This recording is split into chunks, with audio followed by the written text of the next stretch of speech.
Hi, welcome to my channel. ఈరోజు మనం కొబ్బరి పచ్చడి ఎలా చేయాలో నేర్చుకుందాం.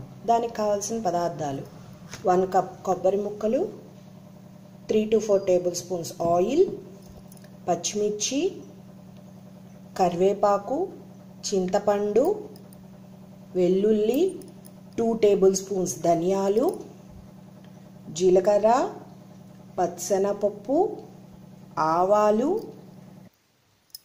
అండ్ ఎండుమిర్చి, తగినంత ఉప్పు. ఇప్పుడు దీన్ని ఎలా ప్రిపేర్ చేయాలో నేర్చుకుందాం. ఫస్ట్ స్టవ్ వెలిగించి కడాయి పెట్టి 1 టేబుల్ స్పూన్ ఆయిల్ వేసుకుందాం. ఆయిల్ కొద్దిగా వేడవ్వాలి. ఇప్పుడు మనకి ఆయిల్ హీట్ అయింది కదా, ఇందులో పచ్చిమిర్చి వేసుకుందాం. పచ్చిమిర్చి వేసి వేయించుకుందాం.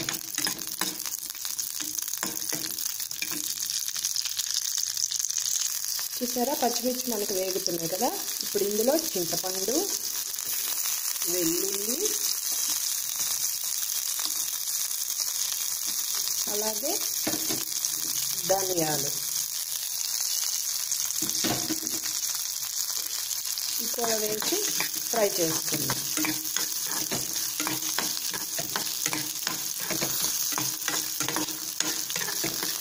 ఇది ఫ్రై అవటానికి జస్ట్ 1 minute పడుతుందండి. 1 minute సేపు మనం ఫ్రై చేసుకుందాం.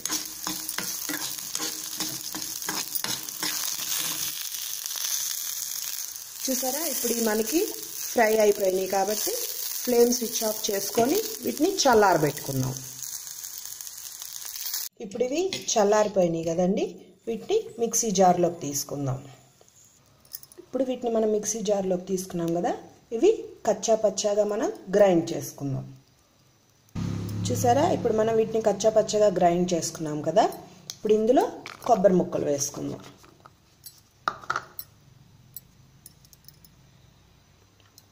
కొబ్బరి ముక్కలు వేసుకున్నాం కదండి. ఇప్పుడు ఇందులో తగినంత ఉప్పు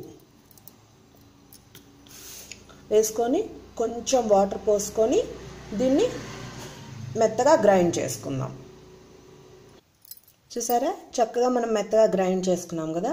ఇప్పుడు దీన్ని మనం పోపు వేసుకుందాం. స్టవ్ వెలిగించి కడాయి పెట్టి 2 టేబుల్ స్పూన్స్ ఆయిల్ వేసుకుందాం. 2 to 3 టేబుల్ స్పూన్స్. ఈ ఆయిల్ కొంచెం హీట్ అవ్వాలి. ఈ ఆయిల్ మనకి హీట్ అయింది కదా. ఇప్పుడు ఇందులో పచ్చెనపప్పు, ఆవాలు, అలాగే జీలకర్ర వేసి ఫ్రై చేసుకుందాం. ఇప్పుడు మనకు ఆవాలు చిటపట్లు ఆడుతున్నాయి కదా, ఇందులో ఎండుమిర్చి అలాగే కరివేపాకు వేసుకుందాం.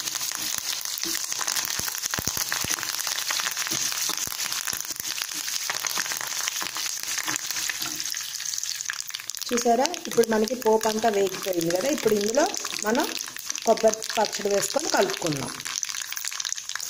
చూసారా, మనం ఇందులో పోపులో పచ్చడి వేసేసుకున్నాం కదా. ఈ పోపు అంతా పచ్చడిలో బాగా కలిసేలాగా కలుపుకొని ఈ పచ్చడిని మనం 1/2 minute సేపు ఫ్రై చేసుకుందాం. ఎందుకంటే మనం పచ్చి కొబ్బరి వేసుకున్నాం కదండి, సో అందుకని మనం 1/2 minute సేపు ఈ పచ్చడిని ఫ్రై చేసుకుందాం. చూసారా, మనం ఇప్పుడు బాగా కలుపుకొని ఒక 1/2 minute ఫ్రై చేసుకున్నాం కదా. మనకి కొబ్బరి పచ్చడి రెడీ అయిపోయిందండి. ఇప్పుడు ఫ్లేమ్ స్విచ్ ఆఫ్ చేసుకొని సర్వింగ్ బౌల్లోకి తీసుకుందాం. చూసారా, మనకు ఎంతో టేస్టీగా ఉండే కొబ్బరి పచ్చడి రెడీ అయిపోయింది. ఇది వేడి వేడి అన్నంలో బాగుంటుందండి. Thanks for watching. మీకు కనుక ఈ వీడియో నచ్చినట్లయితే please subscribe my channel. Thank you.